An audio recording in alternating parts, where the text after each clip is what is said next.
نبی پاک صلی اللہ علیہ وسلم کے مدینے آنے سے پہلے ایک شخص تھا، عبداللہ بن ابی سلول اس کا نام تھا۔ تو مدینے والے لوگ اس کو اپنا پیشوا مانتے تھے، اوس بھی خزرج بھی، اس کی تاج پوشی بھی کی، بڑی اس کی منتا تھی۔ جب حضور آ گئے تو اس کا کاروبار بند ہو گیا۔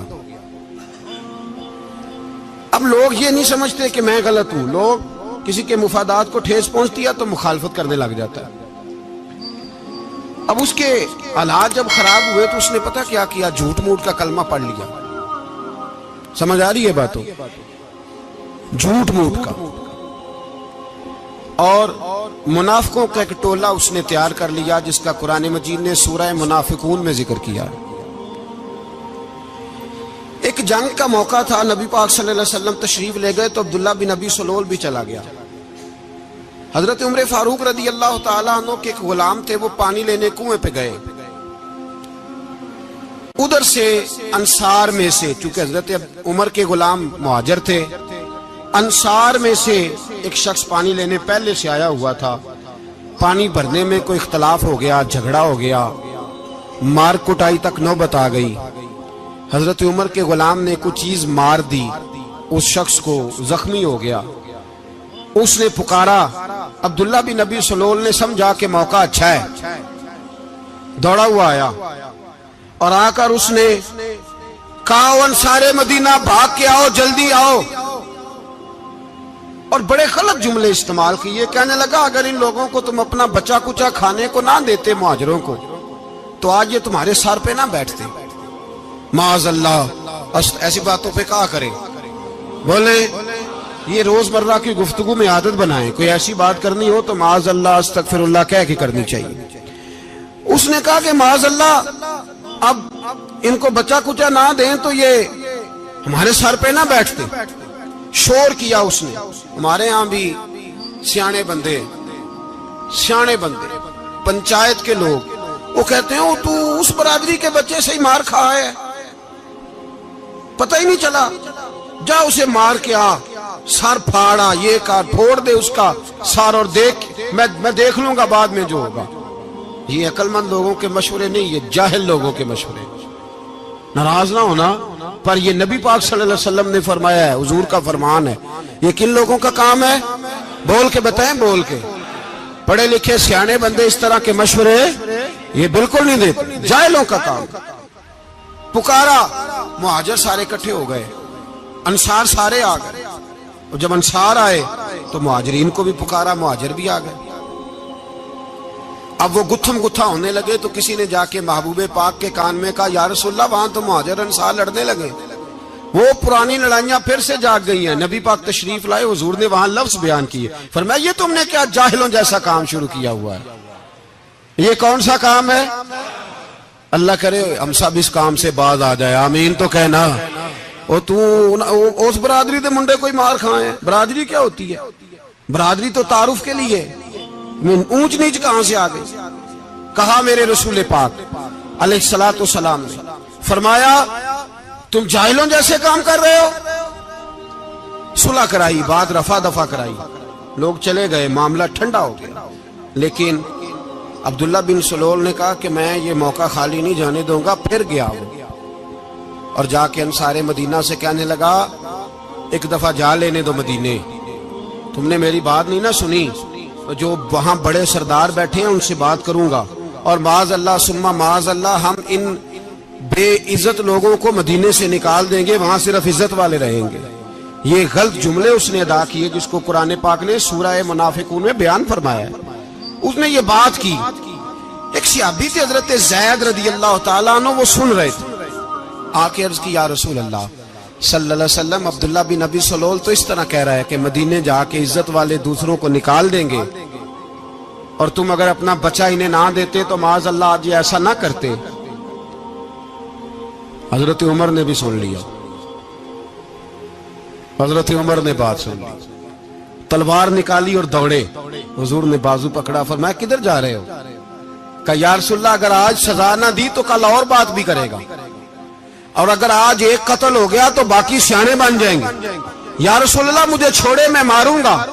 حضور نے فرمایا عمر چپ کر، وہ جھوٹ موٹ کا کلمہ پڑھتا ہے، لوگ کہیں گے کہ محمد ابن عبداللہ نے اپنے ساتھی مارنے شروع کر دیے۔ چپ کر، حوصلہ کر، صبر کر، دلیری کر۔ حضرت عمر کہتے ہیں میری حضور کے کہنے پر میں ٹھہر تو گیا، پر وہ میرے اندر جو آگ لگی ہوئی تھی ٹھنڈی نہیں ہو رہی۔ کہتے ہیں میں چپ تو کر گیا۔ نبی پاک علیہ السلام نے پوچھا عبداللہ بن نبی سلول سے، تو نے یہ کہا ہے؟ کہنے لگا حاشا وکلا، میں نے بات ہی نہیں کی نا۔ اب لوگ کہنے لگے کہ زید تو نوجوان ہے، تو یہ بوڑھا آدمی ہے، چلو صحیح کہتا ہوگا۔ حضور بھی خاموش ہو گئے۔ اللہ پاک نے قرآن مجید نازل فرما دیا، فرمایا اللہ نے سن لی ان کی بات جنہوں نے یہ کہا ہے، اور پھر لفظ بڑے حسین ہے، فرمایا یہ کہتے ہم عزت والے ہیں؟ نہیں، وللہ العزت ولرسولہ وللمؤمنین، فرمایا عزت تو اللہ کے پاس ہے، اللہ کے رسول کے پاس ہے، اور عزت تو مومنوں کے پاس ہے، مومنین کے پاس عزت ہے۔ یہ قرآن پاک نے سارا مضمون بیان کر دیا کہ عبداللہ بن نبی سلول غلط کہتا ہے اور حضرت زید صحیح کہتے ہیں۔ حضور نے کچھ نہیں فرمایا، جا رہا ہے قافلہ۔ جب مدینے کی سرحد آ گئی نا، حدود مدینہ منورہ کی شروع ہوئی، تو عبداللہ کا اپنا بیٹا، اس کا نام بھی عبداللہ بن عبداللہ تھا، اپنا بیٹا اس کا بڑا مخلص جانثار غلام تھا میرے رسول پاک صلی اللہ علیہ وسلم کا، وہ تلوار لے کے مدینے کی حد پہ کھڑا ہو گیا اور کہنے لگا میرے باپ، تو نے اتنی بے ایمانی کے لفظ کہے کہ میں ان کو نکال دوں گا؟ کہے اپنی زبان سے کہ میں ذلت والا ہوں، رسول پاک کو اللہ نے بڑی عزت عطا فرمائی، کہے ورنہ میں تیری گردن کاٹ دوں گا۔ بول، کہے حضور بھی عزت والے اور نبی پاک کے غلام بھی عزت، کہے اپنی زبان سے، کہے میرے رب کا یہ فرمان ہے وَرَفَعْنَا لَكَ ذِكْرَكَ، ابھی میں خود تیرے لیے تیری شانوں کو بلند فرما دوں گا۔ تو کہا کہے، تو دشمن ہو کے کہنے لگا میرے بیٹے مجھے معاف کر دے، مصطفیٰ تو بڑی عزتوں والے ہیں، ان کے غلام شانوں والے۔ جب بیٹا تلوار لے کے سامنے کھڑا ہوا، شہرت ہوئی، اب نبی پاک نے حضرت عمر کی طرف دیکھا، کہا عمر تیری بات صحیح تھی، اب جو ہوا یہ زیادہ صحیح تھا، وہ میں نے تجھے کہا حوصلہ کر، تدبر کر، وقت کا انتظار کر، یہ صحیح ہوا کہ وہ صحیح تھا۔ تو حضرت عمر فاروق کہنے لگے یا رسول اللہ، میں گواہی دیتا ہوں آپ واقعی اللہ کے سچے رسول ہیں صلی اللہ علیہ۔ اتنی اچھی رائے، وقت فیصلہ کرتا ہے، تدبر سے چلے، دانائی سے چلے، علم پیدا کریں، بردباری۔ ہمیں کئی دفعہ سجدہ صاف کرنا پڑتا ہے، ہم جو کہتے ہیں بات اس کے الٹ نکل آتی ہے۔ ہم کسی شخص کے بارے میں کچھ تبصرہ کر بیٹھتے ہیں، کچھ عرصے کے بعد ہمیں پتہ چلتا ہے کہ وہ تو ایسا تھا ہی نہیں، ہم نے غلط بات کر۔ ہم بغیر تحقیق کے، بغیر تفتیش کے، حوصلہ نہ ہونے کی وجہ سے، صبر نہ ہونے کی وجہ سے ہم بہت سارے کام کر گزرتے ہیں، پھر ہمیں نقصان ہوتا ہے۔ اپنی زندگی میں علم نہ چھوڑیں، حوصلہ نہ، لڑائیاں ہوتی ہیں نا گھروں میں، اس کی وجہ خامد ہوتا ہے، بیوی نہیں ہوتی۔ یہ بات گھر جا کے بتانا کہ آج انہوں نے کہا ہے۔ لڑائی کی وجہ کون ہوتا ہے؟ نہ بولو تسی، پر میں تے آنکھ ہی چھڑے ہے، وہ تو ریکارڈ ہو گیا ہے۔ لڑائی کی وجہ کون ہے؟ جڑے باتیں لڑتے ہیں وہ کوندے ہی نہیں پے۔ وجہ کون بنتا ہے جی؟ کیوں بلا؟ اس لیے کہ نبی پاک صلی اللہ علیہ وسلم نے فرمایا عورت کی اگل آدھی ہے تو تیری تو پوری ہے نا، جس کا مطلب ہے لڑائی اگر بچ سکتی تھی تو مرد کی وجہ سے بچ سکتی تھی، گھر میں امن ہو سکتا تھا۔ کہتے ہیں جی یہ بڑی بیوقوف ہے، میری سنتی نہیں۔ تو میں نے کہا جو اس سے بحث کر رہا ہے وہ سیانا ہے؟ بولیں، جو بحث کر رہا ہے وہ عقل مند ہے؟ بندہ تو چلو تھا وہ دانشور، شیکسپیئر، باتیں بعض اوقات اس کی کچھ ایسی ہیں۔ اس سے کسی نے پوچھا تھا عورتوں سے کون جیت سکتا ہے بحث میں، تو اس نے کہا تھا وہ جو ان سے بحث نہ کرے، جو ان سے بحث۔ تو بھائی تو وجہ اس لیے کہ حوصلہ تو نہیں کرنا تھا۔ نبی پاک علیہ السلام نے فرمایا بی بی ٹیڑھی لکڑی ہے، سیدھی کرنے کی کوشش کرو گے تو ٹوٹ جائے گی، سیدھی۔ تو پھر کتنا بیوقوف ہے جو پتھر سے سر رگڑ رہا ہے، کتنا نادان ہے جو یہ حرکت کر رہا ہے، دریا میں چھلانگ لگا کے کہتا ہے ڈوبوں گا نہیں۔ تو بھائی حوصلہ پیدا کرے، علم پیدا کرے۔ بہت ساری ایسی باتیں کرے کہ جس میں اشتعال آئے گا، فٹافٹ 3 لفظ طلاق کے دے دیے، اب بھاگا گیا مفتی صاحب کے پاس، او ہو 4 بچوں کا کیا بنے گا؟ اور یہ بات پکی ہے کہ بچوں کو صرف ان کی ماں ہی پال سکتی ہے، ان کی ماں۔ اور بات مجھے نہیں بھولتی، ایک شخص نے بیوی کو طلاق دے کے دوسری شادی کی. اس کا بیٹا تھا 10 سال کا. تو اس نے اپنے بیٹے سے کہا کہ بیٹے بتا پرانی اماں صحیح تھی یا یہ صحیح ہے؟ اس نے کہا نہیں ابا وہ تو جھوٹ بڑے بولتی تھی، یہ صحیح ہے. وہ جھوٹی تھی، وہ جھوٹ بڑے بولتی تھی میری سگی اماں، یہ سچ بولتی ہے. اس نے کہا وہ کیسے؟ کہنے لگا اس لیے کہ میں کوئی شرارت کرتا تھا تو میری سگی اماں مجھے تھپڑ مارتی تھی اور کہتی تھی تجھے روٹی نہیں دے رہی، جا دوڑ جا گھر سے. تو میں دوڑ جاتا تھا تو جھوٹ بولتی تھی نہیں دینی، پھر آدھے گھنٹے کے بعد مجھے ڈھونڈنے لگ جاتی تھی، ڈھونڈ کے لاتی تھی، پھر میری منت کرتی تھی، پھر مجھے کہتی تھی نہ مجھے ستایا کر، پھر میرا ماتھا چومتی تھی، پھر میری مرضی کا کھانا بنا کے دیتی تھی، پھر میرے منہ میں لقمے ڈالتی. جھوٹی تھی، پہلے کہتی ہے نہیں دینی، پھر پیچھے بھاگتی ہے. یہ سچی ہے، میں شرارت کرتا ہوں تو تھپڑ مار کے نکالتی ہے، پھر میں منتیں کرتا ہوں پر روٹی نہیں دیتی، پیر پکڑتا ہوں نہیں دیتی. سچ بولتی ہے، اپنی بات پہ ڈٹ جاتی. او بھائی بچے اس کی ماں ہی پال سکتی ہے، تو نے 3 جملے کہتے سوچا ہی نہیں، تیرا کا گیا تو یہ تو نئی بیوی ملے گی، اور اس کا بھی کیا گیا، اس کو بھی شاید شوہر مل جائے.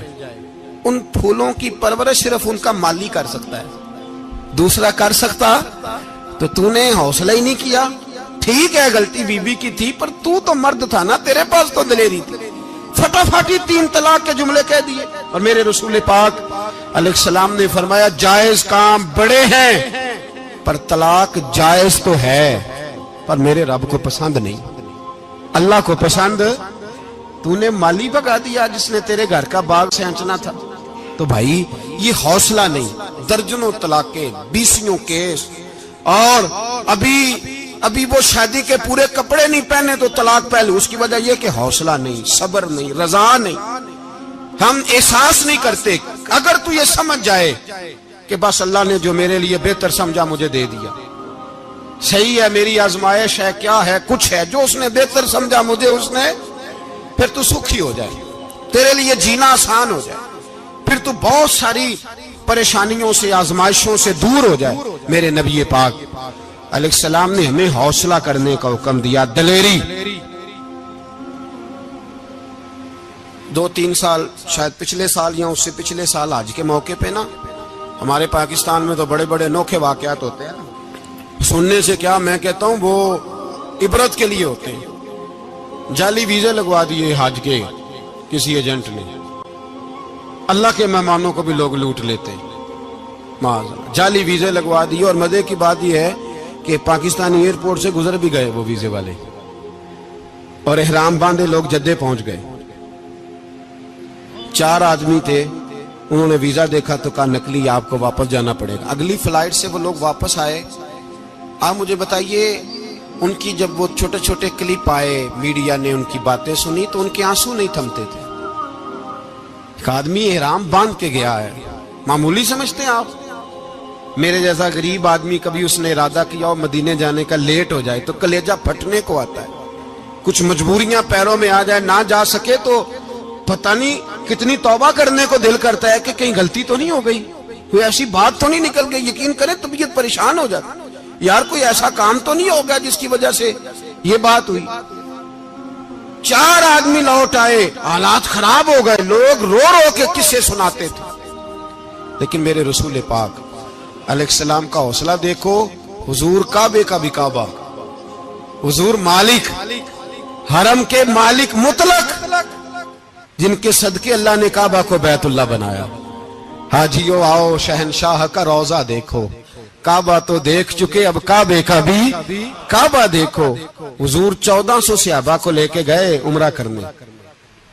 مقام حدیبیہ پر پہنچے تو کافروں نے روک لیا، ہم عمرہ نہیں کرتے. تو اور میں خادم اور جو وارث و مالک ہیں 1400 صحابہ، ہم نہیں عمرہ کرنے دیتے، واپس جائیے. صلح لکھی جا رہی ہے. صلح کی شرطیں کیا ہیں؟ مکے سے کوئی آدمی غلطی سے بھی مدینے چلا گیا، مکے کا آدمی، تو مسلمان اگر ان کے ظلم سے تنگ آ کے، مکی مسلمان کافروں کے ظلم سے تنگ آ کے مدینے چلا گیا تو مدینے والے واپس کریں گے. اور اگر مدینے سے کوئی شخص غلطی سے بھی مکے چلا گیا تو مکے والے واپس نہیں کریں گے. اتنی سخت شرائط.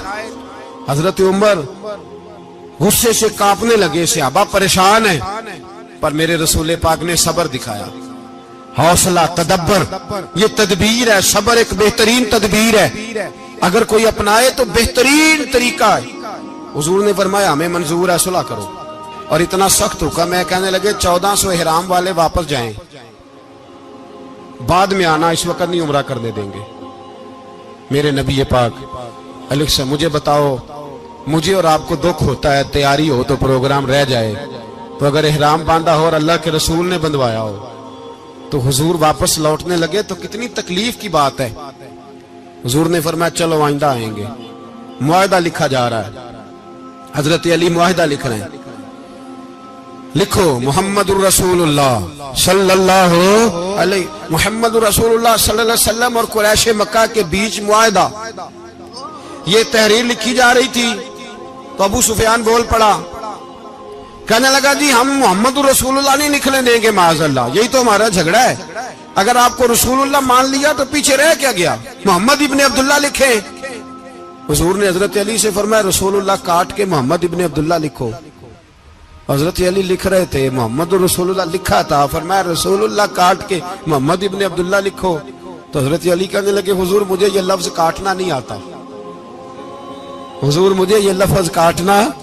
کسی صحابی نے اعتراض نہیں کیا کہ لکھنا آتا تھا, کہا مجھے کاٹنا. حضور نے دوبارہ کہا علی کاٹ دو. کہا یا رسول اللہ مجھے یہ لفظ کاٹنا نہیں آتا. میرے حبیب نے تیسری دفعہ کہا علی کاٹو. تو شیر خدا نے قلم چھوڑا, ہاتھ باندھے اور کھڑے ہو کہنے لگے محبوبہ مجھے تیرے قصیدے لکھنے آتے ہیں, کاٹنے کوئی نہیں آتے. میں مجبور ہوں, مجھ سے نہیں ہوتا, کوشش کرتا ہوں, نہ قلم اٹھتا ہے نہ ہاتھ چلتا ہے. میرے حبیب پاک نے قلم پکڑا اور لفظ رسول اللہ خود کاٹ کے محمد ابن عبداللہ کرایا. بھائی وقت گزر گیا, صلح ہو گئی. یہ تدبر, یہ حوصلہ, یہ تدبیر میرے نبی نے فرمائی. اب تو 1400 کو مکے نے نہ داخل ہونے دیا, لیکن ایک سال ہی گزرا, تھوڑا ہی وقت گزرا, میرے رسول پاک 10,000 کو لے کے مکے میں داخل ہو گئے. 10,000 اس نے فائدہ دیا. حکمت کیا تھی, تدبر کیا تھا؟ قریش روز لڑائی کرنے آ جاتے تھے, تبلیغ ہی نہیں کرنے دیتے تھے. ان سے صلح ہو گئی تو نبی پاک نے کیسر کو خط لکھا, کیسر روم کو, ہرکل کو. دور دراز تبلیغ پھیل گئی, مسلمان 100,000 سے زیادہ ہو گئے. ان کی طرف سے اب وہ لڑائی بند ہو گئی. میرے حبیب پاک علیہ السلام کے حوصلے نے کمال دکھایا, اس تدبیر نے فائدہ دیا امت مسلمہ کو. 10,000 کا لشکر لے کے حضور کعبے میں داخل ہوئے. کل جو ابو سفیان کہتے تھے نا محمد رسول اللہ لکھنے نہیں دوں گا, آج وہ خود کہہ رہے تھے اشہد ان لا الہ الا اللہ واشہد ان محمد رسول اللہ صلی اللہ علیہ. کل جو کہہ رہے تھے کہ میں یہ لفظ نہیں لکھنے دوں گا, آج ابو سفیان کی حویلی میں لاکھوں لوگ, ہزاروں لوگ بیٹھے تھے اور سارے کہہ رہے تھے محمد الرسول اللہ, محمد الرسول اللہ, محمد الرسول اللہ صلی اللہ علیہ وسلم. میرے محبوب کی تدبر نے, فقاہت نے, اور پھر کمال ہوا. 1400 کہاں اور 1,44,000 کہاں, 1400 کہاں اور 1,44,000. 1400 کو نہیں جانے دیا عمرہ کرنے. میرے رسول پاک 1,44,000 کو لے کے حج کرنے چلے گئے. حضور نے حج کیا, ہر طرف لبیک لبیک کی صدائیں بلند ہوئی. یہ میرے نبی پاک کا تدبر ہے, حوصلہ ہے. اگر وقتی طور پہ حوصلہ کر جاؤ گے, دلیری کر جاؤ گے, آنے والا وقت آسان ہو جائے. حوصلہ نہیں, صبر نہیں, سکون نہیں, 2-4 باتیں, یہاں تک کہ لوگ ابا جی کی بات برداشت نہیں کرتے, ایسے جملے کہہ دیتے ہیں جو دوبارہ پلٹ کے نہیں آتے. ماں کو لفظ نہیں بولتے, باپ کی روح تک چھلنی کر دیتے ہیں وہ جملے. لیکن لوگ اس وقت حوصلہ کرنے, اور ہم پنجابی لوگوں نے تو گنجائش ہی بڑی دے دی ہے. کہتے ہیں بچہ ہے جے ایک ہی ہے, ایک میں حوصلہ کرے کی ہے ماشاءاللہ. تو اگر جوان ہو گیا تو کہتے ہیں گرم خون ہے, مکہ کب. اگر بوڑھا ہو گیا تو کہتے ہیں بوڑھوں میں حوصلہ نہیں ہوتا, نہ بچے میں نہ تو کس میں حوصلہ ہوگا؟ بولے کسی میں بھی نہیں. چھٹی سب کو فتویٰ مل گیا نا, یہ بچہ ہے جی, ابھی یہ تو بچہ ہے, آپ تو سیانے بیانے ہیں, یہ بچہ ہے. کمال ہو گئی ہے بھائی, کیا مطلب ہے بچہ ہے؟ بچے کو سارا پتہ ہے, ہر چیز اسے آتی ہے, حوصلہ کرنا ہی نہیں آتا. اور پھر کہہ دیا وہ تو گرم خون ہے. وہ کیا بات کرتے ہو, گرم خون؟ ابے کے گلے پڑ گیا گرم خون, اس کو کھڑا کرو نا ایس پی کے سامنے اور اس کو مار تھپڑ اس کے منہ پہ, تیرے گرم خون کا پتہ چلے. غریب کے یہ گلے پڑ گئے, اس کو کھڑا کرو ایس ایچ او کے سامنے, پھر پتہ چلے گا خون کتنا گرم ہے. وہاں بالکل چپ ہے, بالکل خاموش ہے. اور گرم خون اس کا صرف اماں کے لیے, جلال صرف رہ گیا اگر غریب گھر کی بیٹی بیاہ کے لایا تو صرف اس کے لیے. کوئی ایسی بات نہیں, ہم بڑے سیانے, ہمارا غصہ بڑا سمجھدار ہے, ہمارا وہ گرم خون بڑا سیانا ہے. وہ جہاں دیکھتا ہے کہ معاملہ ہلکا ہے تو وہاں وہ گرم خون جلال میں, اور جہاں دیکھتا ہے کہ سامنے والا تگڑا ہے تو وہاں وہ گرم خون فوراً ٹھنڈا ہو جاتا ہے. حوصلہ پیدا کرے. زندگی حوصلے مند لوگ جیتے ہیں, جو حوصلے مند نہیں ہوتے وہ تو زندگی کا ایک سال لطف سے نہیں جی پاتے. حوصلہ کریں, مسکرائیں. میرے نبی پاک صلی اللہ تعالی علیہ وسلم نے نا, عثمان بن طلحہ کعبے کی چابی ان کے پاس ہوتی تھی. حضور نے ایک دن فرمایا عثمان, اچھا یہ نہیں تھا کہ عثمان خاص لوگوں کو چابی کعبہ کھول کے دکھاتے تھے, بلکہ ان کو قریش کی جانب سے یہ حکم تھا کہ جو بھی تجھے کہے تو نے کعبے کا دروازہ کھول دینا. نبی پاک علیہ الصلوۃ والسلام نے نا ہجرت سے 2-4 دن پہلے کہا کہ عثمان ذرا چابی دو, میں نے کعبہ اندر سے دیکھنا ہے. بڑے ٹھنڈے دل سے ذرا سننا, ادھر دیکھو میری طرف, ادھر دیکھیے گا ذرا میرے بھائی. میں نے ایک بندے سے کہا یار پانی کی بوتل دینا دکاندار سے, ایک ہے اس نے کہہ دیا نہیں میرے پاس. اس بات کا کوئی غصہ بولیے, اور اگر وہ کہے سارے زمانے کو ملے گی آپ کو نہیں دینی, پھر بولیں میرا خیال ہے چپ کر کے ہنس کے آ جائیں گے, سوال ہی نہیں پیدا ہوتا. ہم کہیں گے مجھے نہیں نہ دینی, تو نے تو دکان اٹھا یہاں سے بند کاری سے. کیا مطلب ہے سب کو دینی ہے تجھے نہیں دینی, کیا معنی ہے اس کا؟ لے کے جاؤں گا, جھگڑا ہوگا, بحث کریں گے. عثمان بن طلحہ سے حضور نے فرمایا دروازہ کھولو, کعبہ دیکھنا ہے. عثمان کہنے لگا میں ساری دنیا کو دکھاؤں گا, آپ کو نہیں دکھاؤں گا. کتنی سخت بات ہے, پر قربان جائیں رسول اللہ کے حوصلے پہ صلی اللہ علیہ. عثمان کہتے ہیں میں نے یہ بات کی تو نبی پاک مسکرانے لگے, اور میں اچھا نہیں دینی, تو حضور نے نا مسکرا کے اور میری کمر پہ تھپکی دی, فرمایا اچھا یاد رکھنا یہ چابی میں تجھ سے لے لوں گا, اور جس کو میرا دل کرے گا میں اس کو دوں گا. عثمان کہتے ہیں روز رات کو نبی پاک کے یہ جملے میرے کانوں میں گونجتے تھے کہ حضور نے فرمایا. کہتے ہیں جس دن پتا چلا نا نبی پاک 10,000 کا لشکر لے کے آ رہے ہیں, تو ابو سفیان میٹنگیں کر رہے تھے, مکے کے سارے سردار تیاری کر رہے تھے, اور میرے کانوں میں ایک ہی لفظ تھا کہ حضور نے فرمایا میں چابی لے لوں گا, پھر جس کو میں چاہوں گا اسے دوں گا. عثمان کہتے حد ہو گئی, وقت گزر گیا, حضور آ گئے, طواف فرمایا, اور طواف کے بعد میرے نبی پاک علیہ السلام نے فرمایا بلاؤ نا ذرا عثمان کو. عثمان کہتے ہیں میں چابی لے کے آیا تو دوسرا جملہ کوئی نہیں. ساڑھے نا کوئی بندہ مشورہ دے وے دی نہ منیے تے جے کام مونجو ہو جے نا, جن جو نے مشورہ دیتا سی تے وہ نال ہی غوث پاک بن جاندا ہے. تینوں آکھیا سی نا فوراً ہی داتا علی اجمیری ہو جاندا ہے. وہ کہندا تینوں پتہ نہیں میں کڈا ولی اللہ, تینوں میں آکھیا سی میں انج نہ کر, اور بندہ پریشان ہوتا ہے کام الٹ ہو گیا, اور لاگوں آکھی جاندا ویکھو جی میں تے تانوں پہلو ہی آکھیا سی. جی عجیب بات ہے, شیخ چلی کی طرح پیچھے پڑ جائے گا, میں نے تو پہلے ہی کہا تھا. او بس کر یار, اب تو خواجہ معین الدین اجمیری ہو گیا, بس کر. مشورہ ہی ہوتا ہے, کسی کا مل جاتا ہے اور کسی کا نہیں لیا جاتا. فوری طور پہ بندہ اٹھ کے نا تو ولایت کی 4تھی سیڑھی پہ چڑھ جائے گا, کہے گا میں تو ابدال وقت ہوں, میں قطب دورہ ہوں, میں نے تجھے کہا نہیں تھا. بس کر یار, کئی دفعہ مشورے صحیح ہوتے ہیں, کئی دفعہ صحیح. بولیے نبی پاک صلی اللہ علیہ وسلم کی احد کے دن خواہش یہ تھی کہ اندر رہ کے لڑنا ہے. جوان صحابہ نے کہا باہر جا کے لڑائی کرنی ہے, حضور نے باہر جا کے جنگ کی. بظاہر مسلمانوں کو شکست ہوئی, حضور نے ایک دفعہ نہیں کہا کہ میں نے تمہیں کہا نہیں تھا اندر رہنا ہے, بس ہو گیا جو ہو گیا.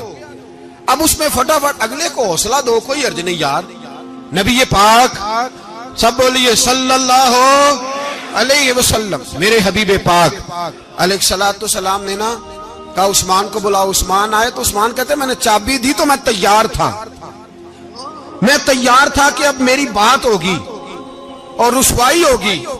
لیکن کہتے ہیں قربان جائیں مصطفیٰ نے تو یہ جملہ بھی نہیں کہا کہ میں نے تجھے کہا نہیں تھا، یہ بھی نہیں کہا. حضور نے چابی لی، کعبے کے بت صاف کیے، نماز پڑھی، واپس آئے. فرمایا عثمان میرا وعدہ تھا تیرے ساتھ کہ جس کو میں چاہوں گا چابی دوں گا، یہ لو چابی میں تجھے ہی دینا چاہتا ہوں، لے لو رکھ لو. عثمان کہتے ہیں وہ چابی نہیں میرے طرف آ رہی تھی، میری طرف ایمان آ رہا تھا. وہ چابی نہیں آ رہی، ایمان آ رہا تھا میری جانب. کہتے ہیں میرے ہاتھوں میں چابی آئی اور میری زبان پہ کلمہ توحید جاری ہو گیا. بھائی تدبر، حوصلہ، صبر، رضا، ہمیں تو ٹائم بھی نہیں گزارنا آتا. گھر کا ماحول، گھر کے اندر رہ کے لوگ دکھی ہیں، اس لیے کہ ہماری طبیعتوں میں حوصلہ نہیں، ایک منٹ کے لیے نہیں، ایک سیکنڈ کے لیے بھی ہم یہ برداشت نہیں کرتے کہ چلو تھوڑا انتظار کریں، وقت کو دیکھیں، موقع کو دیکھیں. میرے نبی پاک علیہ الصلوۃ والسلام پہ اتنی مصیبتیں آئیں کہ پہاڑ پہ آتی تو وہ ریزہ ریزہ ہو جاتے، لیکن کسی مقام پر بھی حضور علیہ الصلوۃ والسلام شکوہ کرتے نظر نہیں آتے.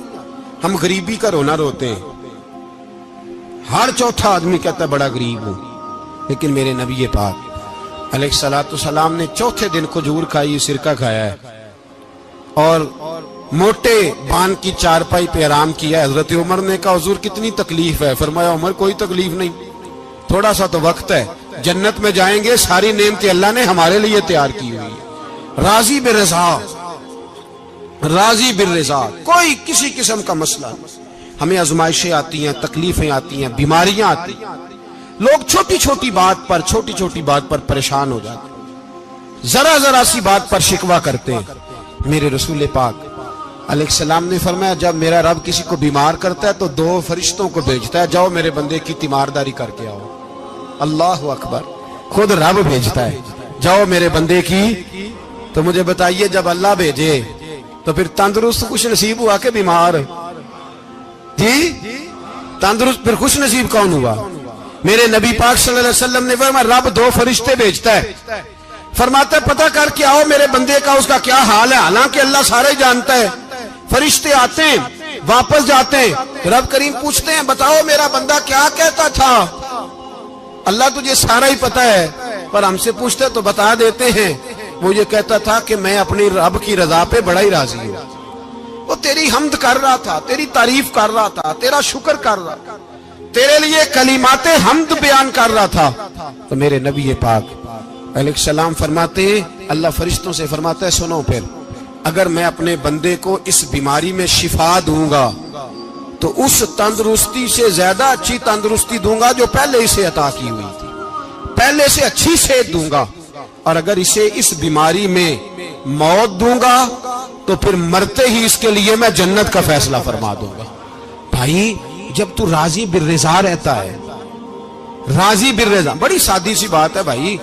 آپ گھر گئے روٹی مانگی تو اگر کسی نے کہا نا کہ اتنی تھکاوٹ ہے ٹائم پہ آیا کریں اس وقت، تو روٹی تو وہ بھی مل گئی اور اس میں لذت، وہ سکون نہیں، وہ سکون نہیں.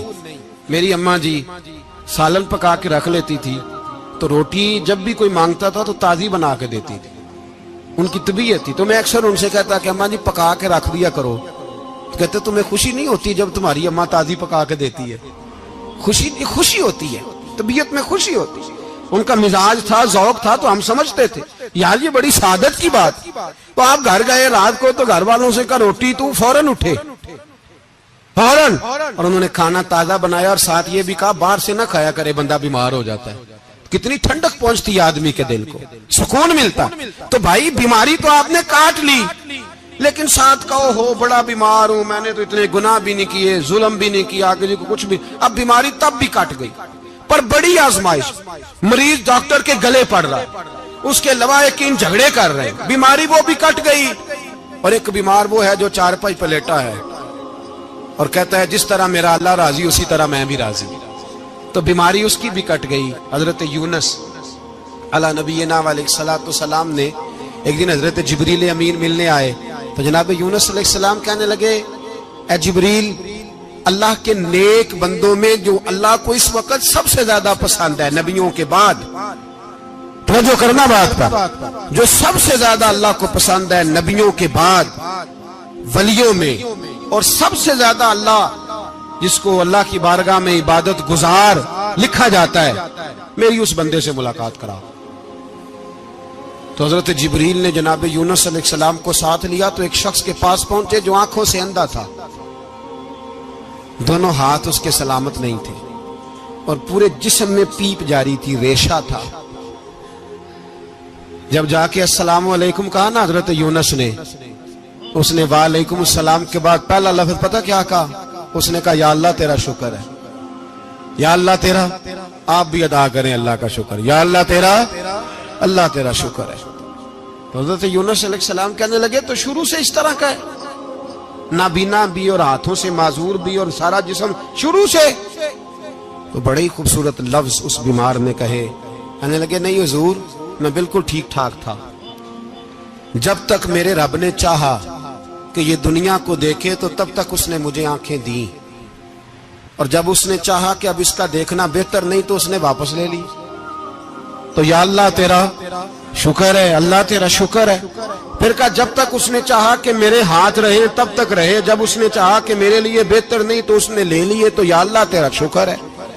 جب تک اس نے چاہا کہ میرا جسم صحیح و سلامت رہے تو رہا، اور جب اس نے چاہا کہ میرے لیے بہتر نہیں تو مجھے بیمار کر دیا، تو یا اللہ تیرا شکر ہے۔ تو حضرت یونس علیہ السلام کہنے لگے جبریل واقعہ یہ اللہ کا سب سے زیادہ شکر گزار بندہ ہے، سب سے زیادہ عبادت گزار بندہ ہے، سب سے زیادہ۔ میرے نبی پاک حال میں ہی نفع میں ہے، نعمت ملے تو شکر کر کے نفع، مصیبت آئے تو صبر کر کے نفع، اپنی زندگی میں تحمل، بردباری، علم پیدا کرے، حوصلہ پیدا کرے۔ ہر آنے جانے والے شخص کے مزاج کے مطابق اسے نہ ملے، اپنا مزاج صحیح رکھے، اپنی طبیعت کے مطابق اپنے ماحول کو برقرار رکھے۔ علم کے ساتھ گزارا کرو گے تو رشتہ داروں سے بھی بنی رہے گی، دوستوں سے بھی بنی رہے گی، ہر ایک سے تعلق رہے گا۔ اور اگر آپ کے اندر یہ حوصلہ نہیں تو پھر سارے معاملات پریشانی کا شکار ہو جائیں گے۔ یہ تو آج کا مضمون تھا۔ ہمیں نا لوگ مشورہ دیتے ہیں، کہتے ہیں پیر صاحب درویشوں کو سیاست کی بات نہیں کرنی چاہیے، دیتے ہیں نا مشورہ لوگ، جی تھوڑا تھوڑا بول دیں، تھوڑا تھوڑا دیتے ہیں نا۔ اگرچہ ہم ان کی بات نہیں مانتے، اس لیے کہ اقبال نے کہا تھا جدا ہو دین سیاست سے تو رہ جاتی ہے چنگیزی، جدا ہو دین سیاست سے تو۔ اور پہلا فکرہ یہ ہے کہ جلال بادشاہی ہو یا جمہوری تماشا ہو، جدا ہو دین سیاست سے تو رہ جاتی ہے۔ اس نے کہا جب سیاست اور دین علیحدہ علیحدہ ہوتے ہیں تو چنگیز خان اور ہلاکو خان پیدا ہوتے ہیں۔ سیاست جب تک مسجد کے اندر رہتی ہے تب تک پاک صاف رہتی ہے، وہ گندی ہوتی تب ہے جب مسجد سے نکل جاتی ہے۔ حضرت علی کے زمانے تک مسجد میں رہی، پاک صاف رہی، یزید باہر لے گیا تو گندی ہو گئی، حضرت عمر بن عبدالعزیز دوبارہ مسجد میں لے آئے تو پھر پاک ہو گئی۔ لیکن پھر بھی ایک ساتھی نے مجھے کہا تو اس کی بات میں، سب کی باتیں نہیں مانتا، اس کی بات میری سمجھ میں آئی۔ وہ کہنے لگا جی اصل بات یہ ہے کہ سیاسی تبصرے تجزیے ہم اخباروں میں ٹی وی پہ جا کے بیٹھے، جا کے بڑی مہربانی میری طرف دیکھیں، وہ ہم سنتے رہتے ہیں تو ہمارا دل کرتا ہے مسجد میں صرف ہم رسول اللہ کا پیار ہی سنیں۔ تو میں نے کہا یار تیری بات دل کو لگتی ہے، یہ بات صحیح ہے، چلو یہ نیت اچھی ہے، یہ تیرا نظریہ ٹھیک ہے، مان گئے ہم۔ میں چلا گیا دکاندار کے پاس اور میں نے اس کو جا کے کہا کہ گاڑی کا انجن کھولو، اس طرح کرو، اس طرح۔ اس نے کہا مولانا آپ جا کے نا گھر تو فقہ کی کتاب کھولیں، اس لیے کہ گاڑی کے انجن کے بارے میں آپ کو معلومات، یہاں اگر آپ نے یہ کام کرنا ہے تو اس کو پڑھیں، کسی استاد کے پاس ورکشاپ پہ آئیں، آپ کے ہاتھوں کو، منہ کو، چہرے کو مٹی لگے، دھواں لگے، گریس لگے، پھر آپ کو پتہ چلے گا انجن کیسے کھلتا ہے۔ صحیح کہہ رہا ہوں؟ نہیں صحیح کہہ رہا؟ دعا گلہ تو یہاں کر چڑی جائے، صحیح کہہ رہا ہوں جی۔ اگر مولوی کو اجازت نہیں سیاست کی بات کرنے کی اور مولوی کو اجازت نہیں کہ انجن کی بات کرے تو سیاستدان کو اجازت ہے دین کی بات کرنے کی؟ یہاں تو وہ آئے نا مدرسے میں پڑھے، پورا دین حاصل کرے، پھر وہ بولے تو پھر تو ٹھیک ہو گیا۔ لیکن جب اسے